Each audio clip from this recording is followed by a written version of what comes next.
காலை வணக்கம். நன்றியோடு நான் துதி பாடுவேன் இந்த நீசுராஜனே. எனக்காய் நீர் செய்திட்ட நன்மைக்காய் என்றும் நன்றி கூறுவேன் நான். ஆமாங்க, ஒரு தாய்க்கு ஒரு அழகான மகள். அந்த அம்மா அந்த மகளிடம் கொஞ்சம் வெசல்ஸ் வாஷ் பண்ணவும் பெட்டெல்லாம் கொஞ்சம் ஒழுங்கு பண்ணவும் சொன்னாங்களாம். அந்த மகள் முறுமுறுத்து கொண்டே அந்த வேலைகளை செய்ய ஆரம்பித்தாளாம். அப்போ அம்மா அந்த மகளிடம் சொன்னாங்களாம், நீ முறுமுறுத்து கொண்டே வேலைகளை செய்யக்கூடாது, ஏசப்பாக்கு நன்றி சொல்லிக்கொண்டே உன்னுடைய வேலைகளை செய்யணும் அப்படின்னு சொன்னாங்களாம். அந்த மகளுக்கு கோபம் வந்துருச்சான். எதுக்கு என்ன வெசல்ஸ் வாஷ் பண்ண வச்சதுக்கும் பெட்டை ஒழுங்கு பண்ண வச்சதுக்குமா நான் ஏசப்பாக்கு நன்றி சொல்லணும் அப்படின்னு கேட்டாளா. அம்மா சிரிச்சுக்கிட்டே சொன்னாங்களா, மகளே, நீ உணவு சாப்பிட்டு அழுக்கான வெசல்ஸ வாஷ் பண்ணிக்கிட்டு இருக்க. நீ திருப்தியா சாப்பிட கர்த்தர் உனக்கு உணவு கொடுத்திருக்கிறாரே, உன்னை போஷித்திருக்கிறாரே, அதற்கு நீ அவருக்கு நன்றி சொல்லணும். நீ நிம்மதியா படுத்து உறங்க ஒரு இடத்தையும் ஒரு நல்ல மெத்தையையும் ஆண்டவர் உனக்கு கொடுத்திருக்கிறாரே, அதற்கு அவருக்கு நீ நன்றி சொல்லணும். இப்படி ஆண்டவருக்கு நன்றி சொல்ல நம்முடைய வாழ்க்கையில அநேக காரியங்கள் உண்டு. ஆகையினால நம்ம ஏசப்பாவுக்கு எப்போதும் எல்லாவற்றிலேயும் நன்றி சொல்லுகிறவர்களா இருக்கணும் அப்படின்னு அவங்க அம்மா சொன்னாங்களாம். ஆமாங்க, நம்முடைய வாழ்க்கையில கூட அநேக வேலைகள்ல நம்ம பிரச்சனைகளே ஃபோக்கஸ் பண்ணிட்டு இருக்கிறதுனால கர்த்தர் நம் வாழ்க்கையில செய்கிற நன்மைகளை நம்ம நினைக்கிறதே இல்லை, நம்ம ரியலைஸ் பண்றதும் இல்லை. இந்த காலை வேளையில இந்த வருடம் முழுவதுமாய் இம்மட்டுமாய் கர்த்தர் நம்முடைய வாழ்க்கையை செய்த எல்லா நன்மைகளுக்காகவும், நம்மை கரம் பிடித்து நடத்தி வந்ததற்காகவும், இனிமேலும் நம்மை கரம் பிடித்து நடத்த போவதற்காகவும் அவரை நன்றியோடு கூட துதிப்போமா?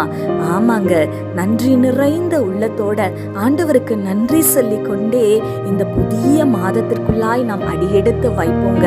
இந்த மாதம் முழுவதுமாய் கர்த்தருக்கு ஒவ்வொரு நாளும் எல்லாவற்றிலேயும் நன்றி சொல்லிக்கொண்டே இருப்போங்க. தாவீது ராஜா சொல்லுகிறபடி, கர்த்தாவே, என் முழு இருதயத்தோடு உம்மை துதிக்கிறேன் அப்பா, என் முழு இருதயத்தோடு உமக்கு நன்றி சொல்லுகிறேன் என்று ஆண்டவருக்கு துதி பலிகளை ஏறெடுத்து கொண்டே இருப்போங்க.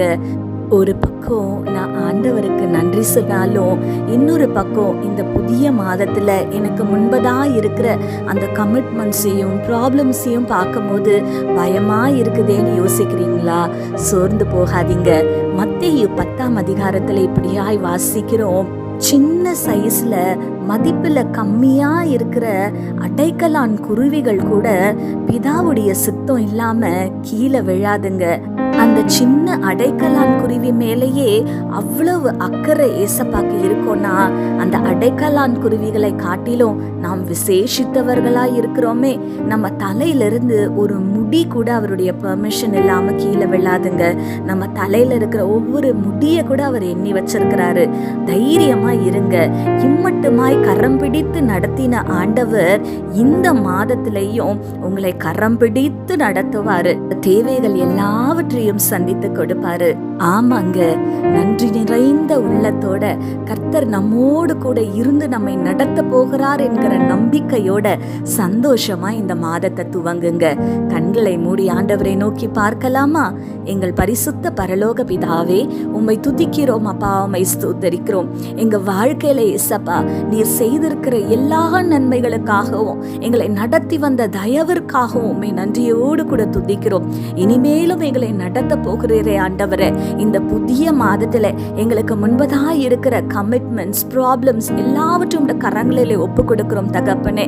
அநேக அடைக்கலான் குருவிகளை பார்க்கிலும் நாங்கள் விசேஷித்தவர்களாய் இருக்கிறோமே தகப்பனே.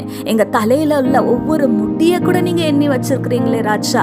நீங்க இந்த மாதம் முழுவதுமாய் ஆண்டவரே எங்களை நடத்துவீர் என்று நாங்கள் நம்புகிறோம் சுவாமி, விசுவாசிக்கிறோம். நீர் எங்களுடைய வாழ்க்கையில செய்ய போகிற பெரிய காரியங்களுக்காக உம்மை நன்றியோடு கூட துதிக்கிறோம். துதி, கன, மகிமை யாவும் உமக்கு செலுத்துகிறோம். இயேசு கிறிஸ்துவின் வல்லமையுள்ள நாமத்தினாலே கெஞ்சி மன்றாடுகிறோம் பிதாவே, ஆமீன். இந்த மாதம் உங்களுக்கு ஒரு ஆசீர்வாதமான மாதமாய் இருப்பதாக. ஆமீன்.